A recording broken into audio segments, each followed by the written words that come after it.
দৃষ্টি মনে হচ্ছে যে বিএনপির ১২টা বাজানোর জন্য অন্ততপক্ষে ১০০টি যে শক্তিশালী পক্ষ দেশ এবং বিদেশে তারা সর্বোচ্চ চেষ্টা করছে। কি কি চেষ্টা করছে?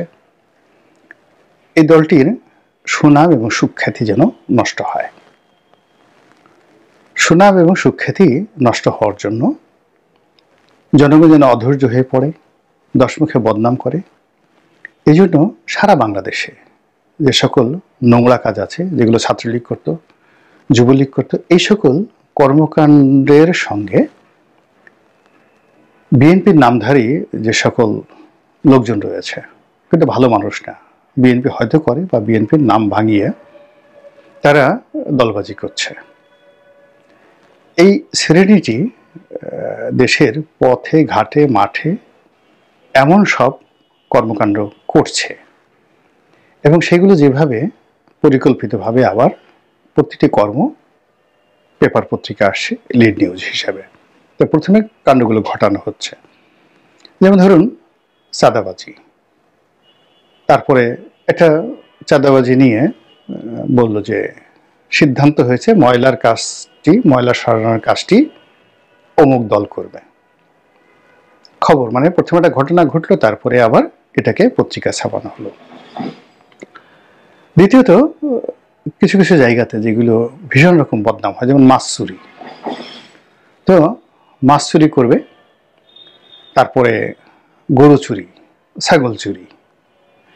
এই খবরগুলো মানে এমনভাবে প্রচার হচ্ছে এবং সামাজিক মাধ্যমগুলোতে সেটার রীতিমতো যেভাবে মার্কেটিং করা হচ্ছে, তাতে করে বিএনপি সম্পর্কে মানুষের যে চিন্তা চেতনা, এগুলো নেতিবাচক হচ্ছে ক্রমশ। যেমন একটা খবরের প্রতি আপনাদের দৃষ্টি আকর্ষণ করি, সেটি হলো যে একজন আওয়ামী লীগ নেতা, সম্ভবত আওয়ামী লীগ না, ছাত্রলীগের সাধারণ সম্পাদক ছিল লেখক ভট্টাচার্য। তো খবরটা এমন আসছে যে লেখক ভট্টাচার্য পালিয়ে যাওয়ার আগে তার যে পুকুর, মাছ, ঘাট, এগুলো সব স্থানীয় জামাত নেতাদেরকে সে দিয়ে গেছে তদারক করার জন্য বা তাদের সঙ্গে শেয়ারে এই জিনিসগুলো ভাগাভাগি করার জন্য। এরপর দেখা গেল যে সেই লেখক ভট্টাচার্যের সেই পুকুর, মাঠ, ঘাটে এসে একদল লোক সেগুলো সব লুট করলো। বলা হচ্ছে ওরা বিএনপির লোক। পরবর্তীতে জামাতের যারা লোকজন সেখানে ছিল, সীমান্ত এলাকা, সেখানে জামাত খুবই শক্তিশালী, তারা সেটা বাধা দিল। বাধা দেওয়ার পরে ধরুন সেখানে ৯৫,০০০ টাকার মাছ লুট করেছে, ১০,০০০ টাকা রেখে সেখানে ৮৫,০০০ টাকা ফেরত দিতে বাধ্য হয়েছে। কারা করেছে? বিএনপি করেছে। এই ধরনের খবর প্রতিনিয়ত ছাপা হচ্ছে। তো এর বাইরে অমুক বিএনপি নেতা, কিসের বিএনপি নেতা? মানে ধরুন একটা ইউনিয়নের ওয়ার্ড পর্যায়ের একজন যুবদলের একজন কর্মী পরিচয় দেয়। এখন জেলা কমিটি বা উপজেলা কমিটির কেউ হয়তো তাকে চেনেও না, ওই তার মাতুব্বরি ওয়ার্ড কেন্দ্রিক। একটি ওয়ার্ডে সাধারণত ৩ থেকে ৩,৫০০ লোক থাকে। তো এরকম এক যুবদলের নেতা, সে নাকি মানে উপজেলা পর্যায়ের কোন এক নেতাকে তার বাড়িতে দাওয়াত করেছে, আর পাশের বাড়ি থেকে সে গরু ছিনিয়ে এনেছে বা চুরি করে এনেছে, আওয়ামী লীগের গরু। এবং এইগুলো আবার পত্রিকায় ছাপা হচ্ছে, আবার সেই খবরগুলো সোশ্যাল মিডিয়াতে ব্যাপক হারে বড় বড় মানুষ প্রচার করছে। ফলে বুঝতে পারেন যে বিএনপির যে জনপ্রিয়তা এবং বিএনপি সম্পর্কে মানুষের যে ধ্যান ধারণা, এটি কিভাবে দ্রুততার সঙ্গে কমে যাচ্ছে। তো এইগুলো একটা। ২ নম্বর হলো, আপনারা দেখবেন যে এই যে যারা চাঁদাবাজি করছে সারা বাংলাদেশে, তারা ইতিমধ্যেই হাজার হাজার একেবারে লাল টকটকে সবুজ যত লেটেস্ট মোটরসাইকেল, রয়্যাল এনফিল্ড থেকে শুরু করে আরও দেশ বিদেশের যত সুন্দর সুন্দর মোটরসাইকেল, এগুলো তারা কিনে ফেলেছে হাজার হাজার। এবং এটা এত ভয়াবহ আকার ধারণ করেছে যে বিএনপির হাইকমান্ডের নজরে কিন্তু বিষয়টা এসেছে। ফলে হাইকমান্ডের যারা কর্তৃপক্ষ তারা কিন্তু আবার সেই স্কাইপিতে বলেছে যে এরকম চকচকে হুন্ডাওয়ালা কাউকে যদি দেখেন তাদেরকে দলে ভেড়াবেন না। এখন বোঝার চেষ্টা করুন যে কত দুর্বল এবং অসহায় একটা উক্তি। মানে বিএনপির নাম করে যে মোটর সাইকেল কেনার মতো টাকা চাঁদাবাজি করেছে, মোটর সাইকেল কিনে ফেলেছে এবং এখন সে তার ব্যবসা চালাচ্ছে, তার তো বিএনপিতে কোনো কমিটি এখন আর দরকার নাই, সে তো তার কাজ সেরে ফেলেছে। বরং সে যদি এখন জামাতের পক্ষে চলে যায়, আওয়ামী লীগের পক্ষে চলে যায়, তখন ওই সমস্ত এলাকায় বিএনপি ঢুকতেই পারবে না। এবং এই বিএনপির জন্য একটা যাকে বলা হয় ফাঁদ তৈরি হয়ে গেছে।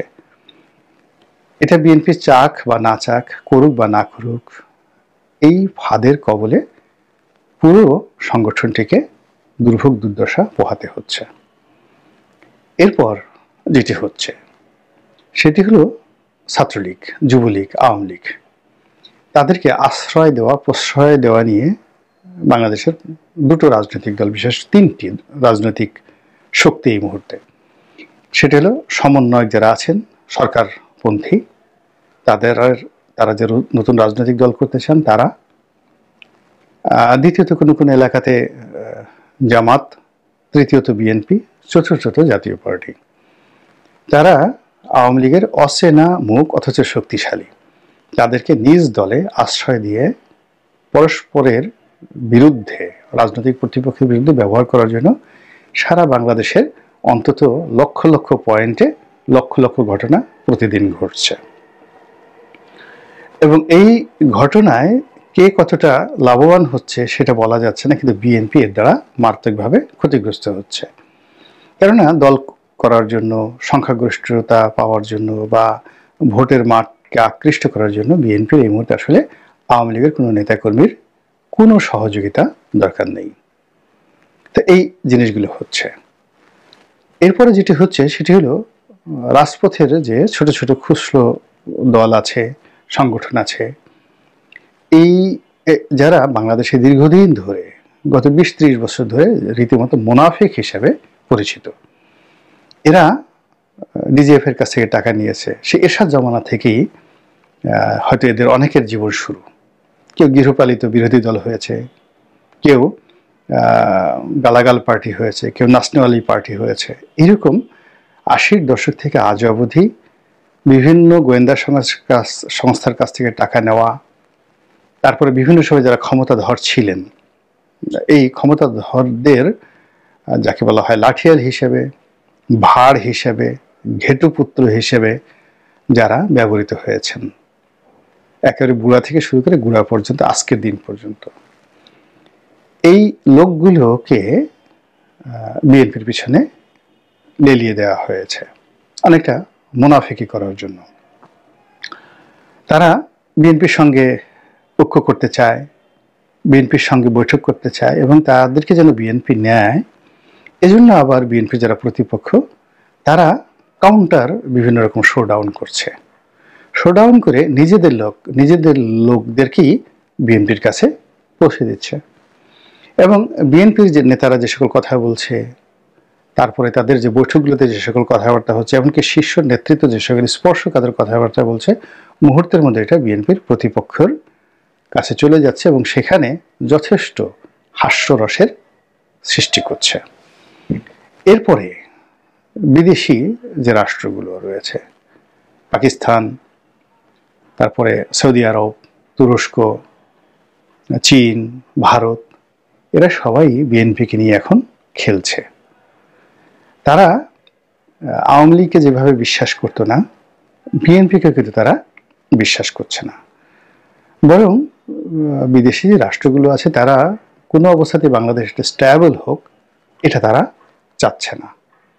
আর সেটা না চাওয়ার জন্যে তাদের সবচেয়ে বেশি যেটি দরকার সেটি হলো বিএনপির শক্তিমত্তা, সাংগঠনিক ক্ষমতাকে দুর্বল করে দেওয়া, এবং সেই কাজটি তারা চমৎকারভাবে করে যাচ্ছে। ফলে গত 5টি মাসে এই সংক্রান্ত বিষয়ে বিএনপির যথেষ্ট ক্ষতি হয়েছে। এরপর আমাদের আমলাতন্ত্র, মিলিটারি আমলা, সিভিল আমলা, পুলিশ বাহিনী, এমনকি বিচার বিভাগ, প্রায় সব জায়গাতেই যে ঘটনাগুলো ঘটছে এই ঘটনাগুলো বিএনপির পক্ষে যাচ্ছে না। সব জায়গাতে অসন্তোষ। যে মামলা দেখা গেল আগে 15 দিন একটা ডেট পড়তো, এখন সেই সকল মামলা 3-4 মাস পরে ডেট পড়ে যাচ্ছে। এবং এই সকল মামলাগুলোর মধ্যে যেগুলো সাধারণত অর্থ সংক্রান্ত, ব্যবসা বাণিজ্য সংক্রান্ত, সেখানে যে জটিলতা তৈরি হচ্ছে সেই জটিলতার ফলে পুরো ব্যবসা বাণিজ্যে ধস নেমেছে। আমি আগেই বলেছি যে যারা ঘোলা পানিতে মাছ শিকার করতে চায় তারা পানি ঘোলা করেন। রাজনীতিতে পানি ঘোলার সবচেয়ে প্রধান যে বৈশিষ্ট্য সেটি হলো অর্থনীতিকে ঘোলা করে দেওয়া, অর্থনীতিকে দুর্বল করে দেওয়া, এলোমেলো করে দেওয়া।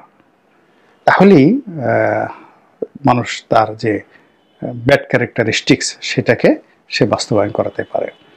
তো এই মুহূর্তে বাংলাদেশের অর্থনীতিকে টার্গেট করে যা কিছু করা হচ্ছে, আলটিমেটলি যেহেতু বিএনপি নির্বাচন হলে ক্ষমতায় আসবে, সে যদি ক্ষমতায় এসেও যায় তার জন্য ক্ষমতায় টিকে থাকাটা খুব কঠিন হয়ে যাবে।